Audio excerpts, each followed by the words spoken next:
자, 오늘은 삼성전자 얘기를 좀 하겠습니다.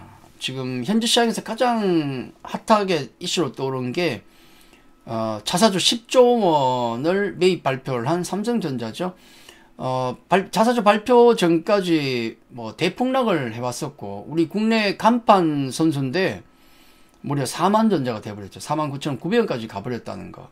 그 이후에 바로 자사주 매입이 10조 원 발표를 하면서 강한 반등이 현재 진행이 되고 있지 않습니까? 과연 어떤 행보를 앞으로 보일지 중요할 수밖에 없어요. 삼성전자를 가지고 있든 안 가지고 있든 중요할 수밖에 없습니다. 삼성전자가 나한테 없더라도 앞으로 반도체 주가 삼성전자가 어떻게 움직이냐에 따라서 국내 증시 다른 섹터에도 영향을 다 주니까 관심 있게 볼 수밖에 없는 사안이죠.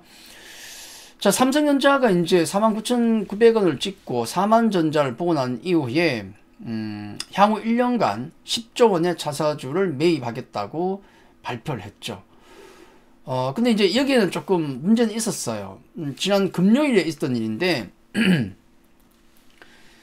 장 마감 이후에 자사주 매입 발표를 했었는데, 근데 문제는 주가가 이미 7% 그날 올라, 장중에 8%까지 급등이 나왔거든요.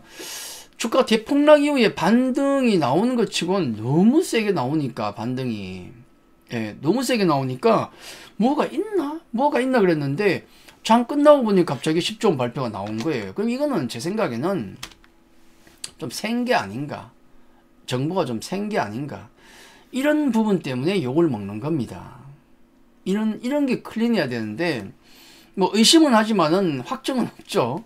근데 아무리 봐도 좀 찜찜함은 좀 있지 않습니까? 어쨌든 뭐 그 자체만으로 10조 원의 자사주 매입 발표는 주가에 있어서 최소한 이제 급락이 브레이크가 걸리는 그런 역할은 충분히 해줄 수가 있죠. 자, 그리고 이제 뭐 금요일 그런 일이 있었고, 오늘 뭐 공시로 또 나온 게 3개월간 이제 1차적으로 3개월간 3조 원을 매입해서 주식을 매수하겠다. 3조 매수하고 그 다음에 1년 남은 이제 1년 기간 동안 또 7조 원 매수하면 되니까, 자, 그런 순서를 하고 있는 거죠. 그래서 2024년 11월 18일 시작해서 2025년 2월 17일까지 3개월 동안 3조 원의 매입을 하겠다라고 또 공시를 했습니다. 보통주 기준으로 한 5천만 주, 우선주 한 690만 주를 매입한다는 거죠. 5천만 주가 어느 정도의 규모인가 하면 삼성전자의 하루 거래량이 3천만 주입니다. 아, 그렇구나. 자, 이렇다는 거죠. 자, 요걸 이제 발표를 양일간 하면서 주가 자체는 이틀 동안 급반등을 했죠. 이틀 동안 급반등을 했습니다. 그래서 바닥 49,900원을 찍고 나서 이틀 급반등을 했는데 빠진 폭이 워낙 크기 때문에 이 정도 가지고는 사실 간의 기물도 안 가죠. 이 정도 반등으로는. 그렇지 않습니까? 어쨌든 주가 급락 기조에서 브레이크를 건 것만 해도 굉장히 잘한 거다. 긍정적으로 평가할 수밖에 없어요. 자, 그러면 이제 삼성전자가 이런 발표를 하고 난 이후에 과연 주가가 얼마나 갈 것인가, 앞으로 더 갈 것인가, 항상 우리는 거기에 대한 고민을 해야 되지 않습니까? 삼성전자에 대한 고민은 뭐냐면, 저는 어떤 주가를 수박에 많이 비교를 해요. 그냥 뭐 우리 주변에 있는 거니까, 여름철 과일인데 쉬우니까. 이제 수박이 예를 들어 이런 거죠.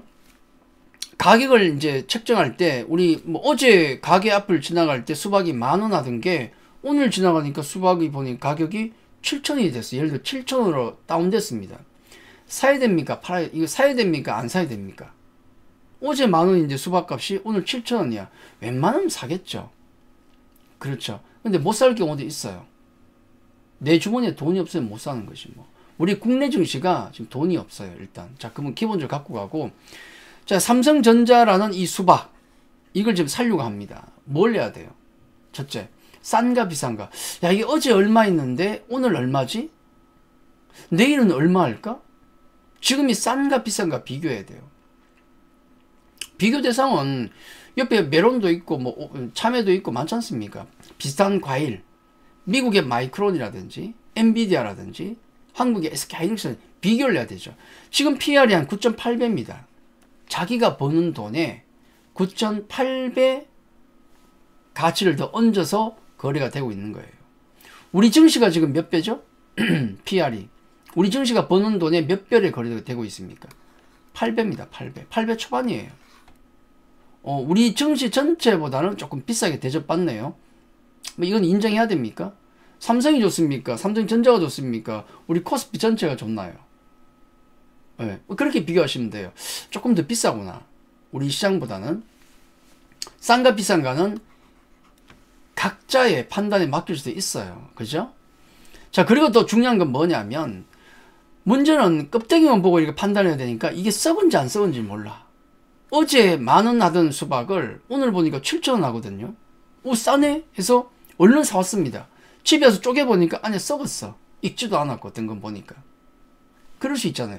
삼성전자는 지금 싼가 비싼가도 많이 이제 고민을 하고 있지만은 근본적으로 이거 회사에 문제 있는 거 아니야? 펀더멘털이 문제 있는 거 아니야? 혹시 썩은 게 아닌지에 대한 의심을 받고 있다는 거. 맞죠? 그 두 가지가 우리의 고민이다라는 말씀을 드립니다. 자, 이런 상황에서 지금 자사주 매입은 뭐냐면 그거예요. 안 사가니까 야, 10,000원 하던 걸 7,000원을 내렸는데도 안 사고요, 사람들이. 그래? 그러면 도움으로 내가 더 줄게. 더 깎아줄게. 이게 자사주 10조 원 매입이에요. 자사주 매입에서 소각해버리면 EPS가 올라가니까 싸진 거 아니에요, 결국. 그죠? 싸진 겁니다. 이래도 안 살래 이거예요. 그 주가가 확 튀는 겁니다, 지금. 자사주 매입서. 그래서 확 튀는 거예요. 근데 근본적으로 이게 이런 자사주 매입 때문에 올라가는 건 맞는데, 근본적으로 이 수박이, 이 삼성전자라는 수박이 썩은 수박인지 아닌지는 아직 모르지 않습니까? 펀더멘탈 검증 끝났습니까? HBM 지금 퀄텀과 어떻게 되는 거지? 앞으로 레거시 쪽은 어떻게 되는 거지? DDR 가격은 어떻게 되는 거지? 뭐 이런 부분들. 예를 들어서 반도체만 있습니까? 스마트폰 경쟁력은 지금 어떻게 돌아가고 있는 거지? 이런 거. 그 검증은 아직 안 끝났다는 것을 염두에 둬야 된다는 겁니다.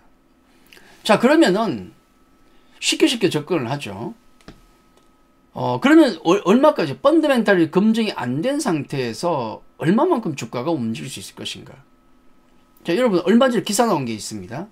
삼성전자 오너가 담보 부족 비상 걸렸다. 상속세 내고 등등 하려고 담보로 맡기는 주식에 담보 부족이 걸려서 주가가 너무 떨어지니까 반대 매매가 나가게 생겼다는 거예요. 채우지 않으면. 그 기준가가 얼마냐면 여기 우리 홍라희 여사, 이부진 사장, 이서연 대표가 있는데 그 가격 기준가가 얼마냐면 58,300원. 아, 이거 아래로 내려가면 안 되는데. 63,000원. 58,700원. 이거 아래로 내려가면 담보부족이 걸려서 돈을 더 채워넣어야 돼요. 문제가 생긴다는 얘기입니다. 그죠? 웬만하면 이거 사슬려야 돼. 이게 얼마 전에 나온 기사예요. 이거 얼마 전에 기사 나오고 그 다음에 주가가 49,900원 딱 빠지니까 그날 바로 자사주가 10조가 매입 발표를 한 거 아닙니까? 이게 자사주 매입 소각은 좋은 겁니다. 주주들에게. 근데 일반 주주들 기준이 아니고 역시 대주주의 문제가 생기니까 하는구나. 이 아쉬운 부분이죠. 이런 건. 우연입니까? 뭐 우연일 수도 있고요. 우연일 수도 있고. 대충 가격 보이십니까? 어떤 가격이에요? 58,300원, 63,100원, 58,700원. 대충 어떤 느낌입니까? 그렇죠. 6만원 전후구나. 6만원 전후가 기준가가 될 수도 있겠구나. 라는 겁니다. 근데 마침 이것도 우연인지 모르겠지만은 지금 만약에 가격 반등이 나온다면 기술적으로 걸리는 부분이 얼마냐 하면 여기가 대충 얼마냐. 한 60일선이 내려오고 있으니까 딸까닥 걸린 자리가 얼마냐면 그게 바로 6만원 전후입니다. 공교롭게도 6만원 전후예요. 그럼 뭘 의미하는 거죠? 예, 이겁니다. 경쟁력 회복이 확인될 때까지는 6만원 전후에 타겟으로 보고 있어야 되겠구나. 그 이후에 경쟁력 회복되면 더 갈 수 있는 거고 회복이 안 되면 그 여기서 노는 거고 그 얘기예요. 6만원 전후가 기준점이 될 수도 있다. 단기적으로는. 그리고 여러분 기억하셔야 될 게 이번 주에 또 공교롭게도 이번 주 20일 엔비디아 실적 발표가 있어요. 엔비디아 실적 발표가 있습니다. 20일 현지 시각 기준입니다. 엔비디아 실적 발표가 있다고요. 자, 엔비디아 실적 잘 나올 것 같습니까? 못 나올 것 같습니까? 당연히 잘 나오겠죠. 근데 문제가 뭐예요? 주가가 지금도 사상 최고치를 기록하고 있지 않습니까? 거의 사상 최고치. 조정 잠깐 나왔지만 최고치입니다. 과연 여기에서 세론으로 작용할지 아니면 역시 엔비디아야 그러고 올라갈지, 그거에 따라서 당연히 전체 반도체 영향 받을 겁니다. 물론 엔비디아 혼자 올라가고 나머지는 다 빠지고 있는 분위기죠. 오늘 분위기 보십시오. 삼성전자 급등이 나오는데 반도체 따라갑니까? 반도체 다 빠지잖아요 지금. 네, 반도체 다 빠지지 않습니까? 그러니까 이 자사주 10조와 관련된 건 당연히 펀더멘탈이 아니고 전체 반도체 상황이 반영된 것도 아니고 삼성전자의 경쟁력이 확인된 것도 아니고 그냥 덤으로 더 얹어주는, 더 싸게 얹어주니까 사세요라고 하는 거 똑같다는 얘기예요. 그죠?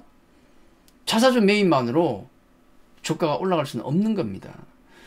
미국 기업들 보시면은 자사주 매입할 때, 자사주 매입 소각, 액면 분할할 때 주가만 올라가죠. 기본적으로 어떨 때 올라갑니까? 장사 잘하고 돈 많이 벌고 그 돈으로 자사주 매입 소각하고 배당하고 그 번 돈으로 그렇게 하는 경우, 그리고 또 너무 비싸니까 사람들이 못 사니까 액면 분할해서 싸게 보이게 또 만들고, 기본적으로 장사가 잘 되니까 그런 것들이 먹히는 거지, 장사 제대로 못하는데 자사주 매입 배당 그것만으로 되느냐? 나중에 그 자금이 어차피 고갈될 거 아닙니까? 그죠? 지금은 삼성전자가 뭐 작년이나 그 전보다도 돈을 훨씬 잘 법니다. 많이 벌고 있다고요. 문제는 당장 내년을 또 걱정하니까. 지금의 실적만 보면 안 된다는 얘기예요. 그죠? 자, 그런 관점에서 펀더멘탈이 회복되기 전까지 단기적으로는 또 엔비디아 실적을 또 봐야 되니까 너무 무리하게 붙을 필요는 없다는 말씀을 드리는 거예요. 기준점은 제가 대충 말씀드릴 수 있는 한 중단기 기준점은 저기입니다. 아까 말씀드렸던 그런 가격들이 기준이 되니까 자, 그런 것만 참고 잘 하셔서 가는 게 중요하다. 그리고 엔비디아 특히 더 중요한 건 삼성의 진정한 펀더멘탈이 확인되기 전까지는 너무 믿으면 안 된다. 기술적 반등의 어떤 관점에서 놓고 보는 게 맞겠죠. 네, 그렇게 생각합니다. 자, 그렇게 오늘 말씀드리고 마치죠. 자, 오늘 말씀드린 내용이 여러분 투자에 도움이 되셨다면 좋아요, 구독 눌러주시면 감사하겠습니다. 자, 오늘 여기까지입니다. 감사합니다.